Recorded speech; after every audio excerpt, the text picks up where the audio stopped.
So what I'm doing is I'm trying to teach her how to shut off her excitability and to gain control of her emotions. Dogs don't naturally know how to calm themselves down. They don't naturally have control of their emotions and have the ability to calm down on demand. So by getting her excited, getting her all wound up, and then sending her to place, having her shut that off is going to teach her how to control that, how to shut it off, basically to get control and have light switch, so to speak. So to start practicing her place, I would do it sometimes when she's excitable, even if you have to purposely excite her, and do it also when she's calm. When she's calm or when she's tired, she's going to be learning and taking it in and practicing, but she's going to get more impulse control to do it when she's excitable. You don't want to practice this more than 2 to 3 times a day. You want to make sure that it's perfect practice. You can overtrain this kind of command really quickly because once you start adding time and dogs have to stay there for a long period of time, they can become anxious about it if you ask them to do it too often.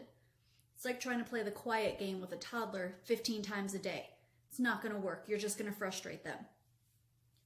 So this is a good exercise, again, to just help her get control of that excitability and teach her how to calm down from it on her own.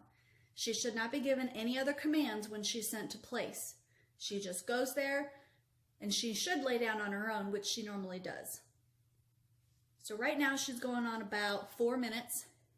I would like to get her up to anywhere between 5 to 8 minutes consistently without ever making a mistake and getting off. She's yawning. That means that she's starting to relax. Dogs have a lot of body language movements that we don't often recognize unless they're pointed out. So yawning is one very good dog body behavior that tells me that they're calming down. Doesn't necessarily mean she's tired. It means she's trying to relax herself.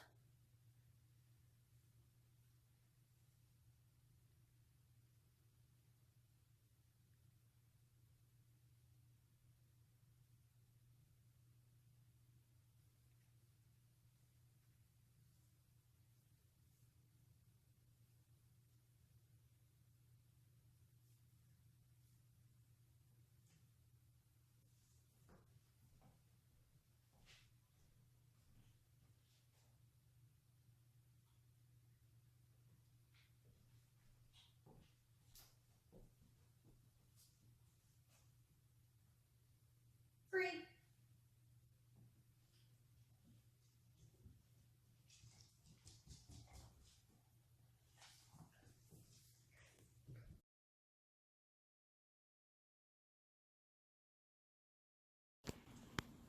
So the goal for leash walking is to make sure that the dog understands that pulling never works. To do this, you should always have slack on the leash. The second that she gets out in front of you, you immediately stop moving forward and back up. You see here in the video that I start with slack on the leash. She pulls, I stop, and I reverse. Back up about 3 to 5 steps until she comes back at your side. Then you try it again with slack on the leash. She pulls, you stop, and you reverse. This is going to teach her that pulling is actually going to get you the opposite of what you want, which is farther away from where you're trying to go.